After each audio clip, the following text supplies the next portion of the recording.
Hello, this is the Morning Gardening Show, and I'm taking one day at a time. Um,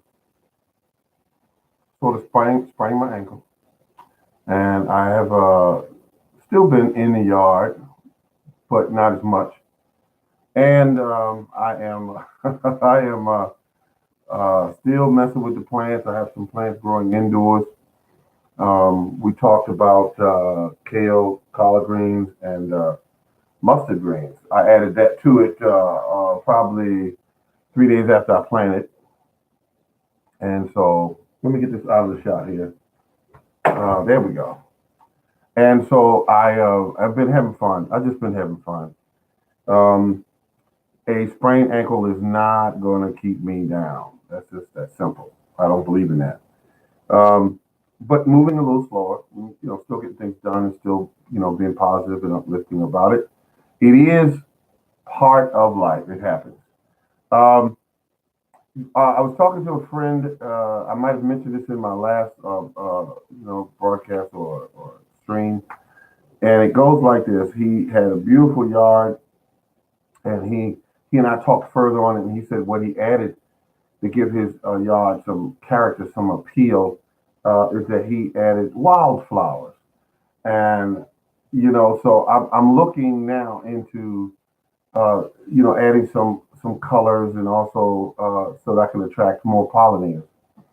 Um, so wildflowers that are like perennials that come back each year. Now, I never claim to be an expert on flowers.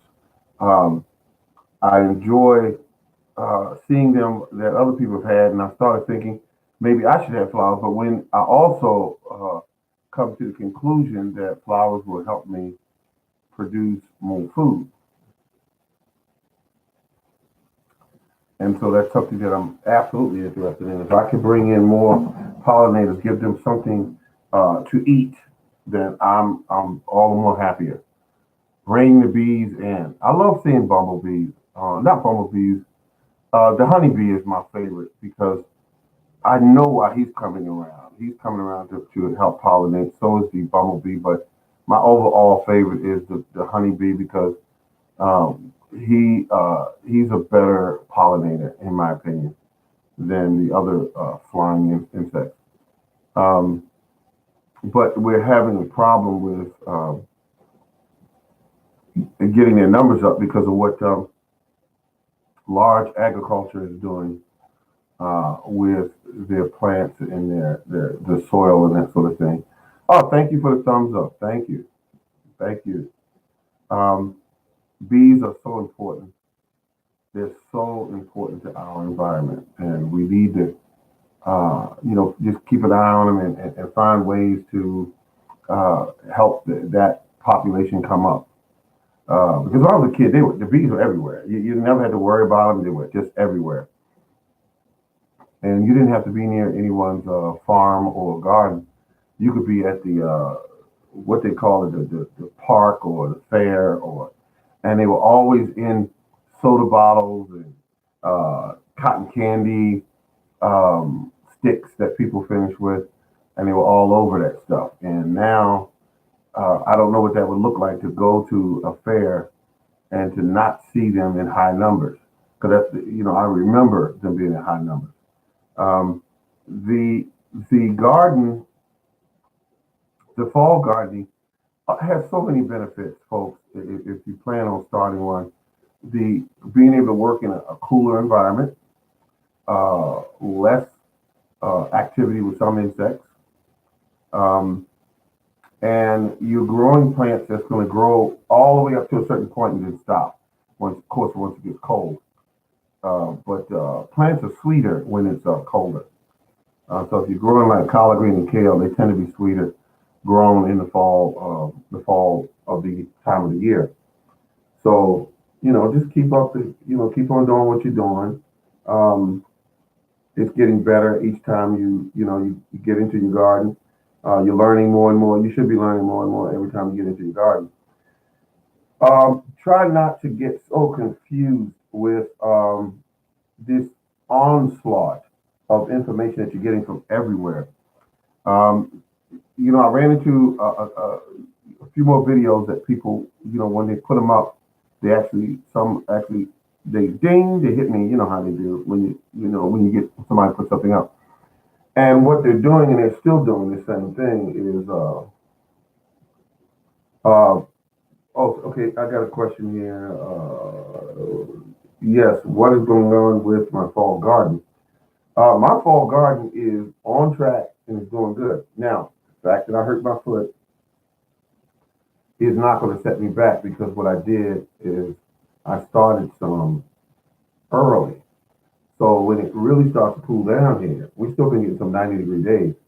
When it really starts to cool down here, I will have everything on course because I will do some direct sowing, and I already have some plants that's going to be a good size when I do put them out, and that's going to be a plus. That's going to be a really, really, really big plus. Um, I'm having we had a lot of rain yesterday here in Maryland. The rain was crazy. Oh my God, it was coming down so hard that when I got ready to leave work, it was puddles everywhere, huge puddles of water. And I'm quite sure on the highways they had certain highways shut down. In fact, I'm quite sure I saw something like that in the news talking about certain areas were shut down due to the water being up on the highway. But it's important to grow as much as you can. Don't take your resources, your money, and go to the grocery store and buy something that you actually can grow yourself and grow a higher quality product. Um, so you're always going to be on top when you can control as much of your food supply as you possibly can. That is always going to make you a winner. Is controlling that food supply. Um, yep. So that's just the way it is. I'm always giving you that information in the morning garden show. I'm going to always give you that information. Um, but definitely keep your eyes open for places that sell seeds. Try to get those good quality seeds, something that's not been tampered with. And you want to go ahead and find out what grows well in the garden in your location. Sometimes you can't grow everything that you might see in these videos that some people are displaying. And they're still doing this. The gardens are still doing this. One guy was showing a carrot that was over 20 inches long, it looked like. He's really not showing you how he grew it. He's not showing you what he fed it. He's not giving you any information. It's like it's kind of like mildly bragging about what you're growing, but you won't share it with the public. Um, you want to share the information. I mean, it's not gonna hurt you. It's not gonna down on your food amount. It's not going to be grown in your yard. It's just, you're helping another fellow gardener out. And that's very important. I put this information out there because I think the most important thing uh, is coming from this site here, or, my morning garden show thing, is when you garden, keep costs down. Do not spend big buckets of money when you can do the same exact thing with little or no money. Um, I have a 32-gallon container outside of liquid tea, and that tea is made from weeds, compost, and cow manure. And I'll share that information because it will help someone. And why wouldn't I want to share that information? Knowing that it'll save a guy or a lady that might have kids, or a guy that might have kids out there, and he's working a dead end job, and he just want to grow some stuff. But when he goes to the store, he sees a bag of fertilizer that's almost $12, and all it is basically trash from the farming industry, and trash that they normally would throw away. And they just ground it up and say, hey, this is organic fertilizer. The same thing with cow manure. What is it? It's cow manure with sawdust and all kind of other stuff mixed up in it. And they take that trash and they sell it for $5 a bag. Um, and if they didn't sell it, it would be waste. You know, um, urea. What is urea? But urine. That's what urea is, and it's becoming more popular now here in the U.S. It's just that they don't tell you when they're using that stuff to grow your food, and I don't see this being a problem. I mean, they process it and everything, but you can produce your own urea. So that's just something I'm gonna throw out there. Um, Gardening using animal feces has been around since man has been on the planet. They've been using that in their crops. Crops are very important to survival, for the human family. So the reason why we use animal waste is because nature's been using animal waste since the beginning of time. Elephants crap and they leave it there, and the flowers grow up nice and big and pretty right where that pile is. And cattle eat throughout grazing times of the year. And when they do, they excrete their waste as they move along, eating, you know, and that helps to revitalize or regrow all the stuff that they're eating. And it mixes with the content of their stomach, and it adds a nitrogen part of it to the plant. It's an amazing thing nature did. Nature kept it simple. And what man did was come on board and say, no, we do it like this, and we do it like that. And we don't have to follow these rules.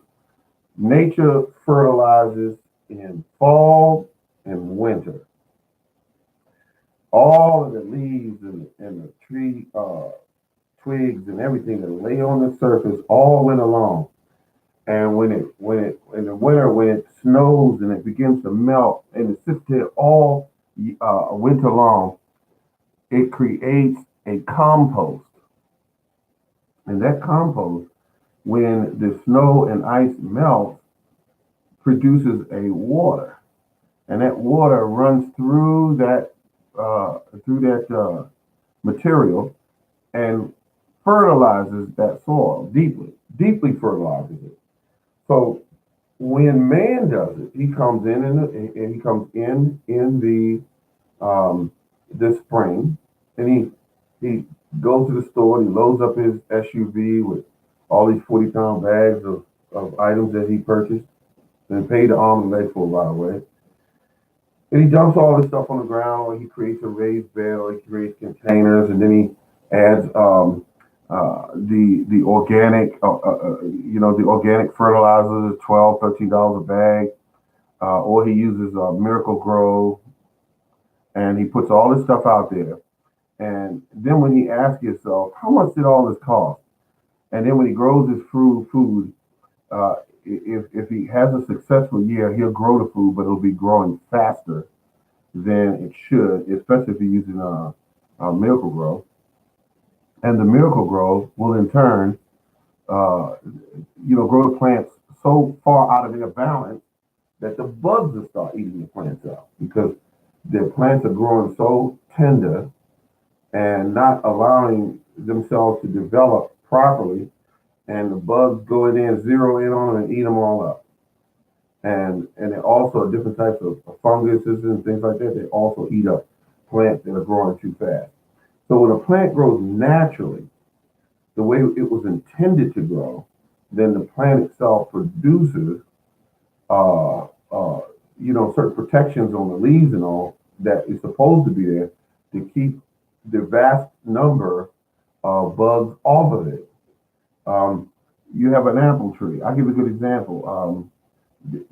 I talked about an apple tree that's growing in my neighborhood a few weeks ago, and I went up there and I shot photos of this tree.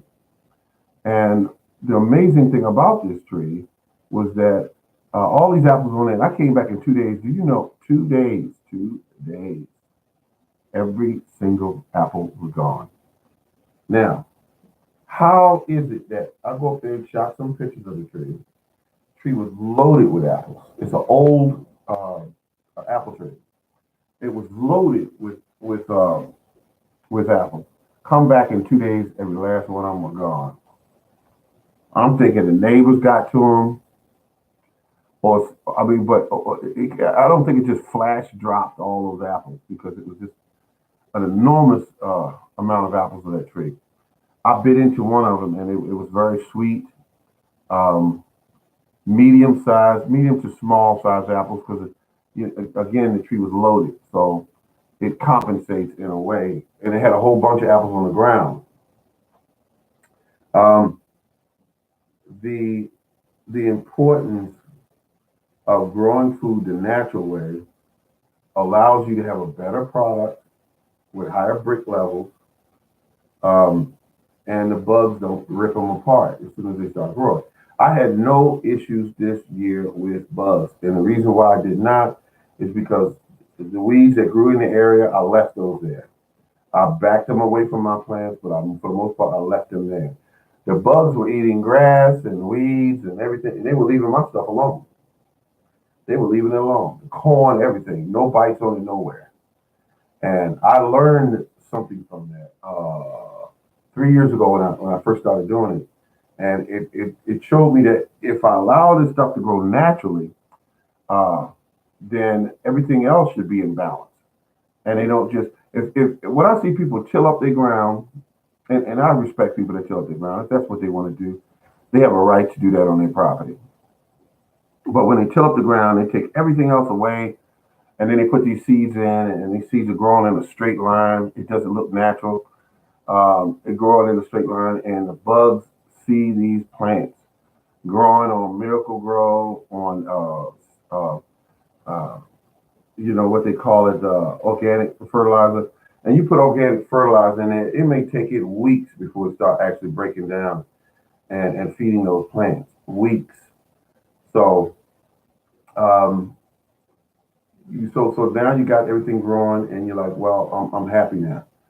And your plants, you go out there looking and yellowing a little bit, and you say, wonder why I just fertilized. And then you say, well, I need to add something liquid in there. And then you go get some Miracle Grow and you hit it with that. Now you're killing off the bacteria. I mean, the organic life in your soil. You're killing it, and now you wonder why stuff is not growing right because you're adding. Whenever man has something to do with your soil, it's going to be backwards because we do it every year. Fertilize in the spring, fertilize in the summer. When nature does fertilize it does it in the fall and winter. That's when nature fertilizes. This is the Morning Garden Show. Thank you very much for tuning in. I appreciate your time. Thank you.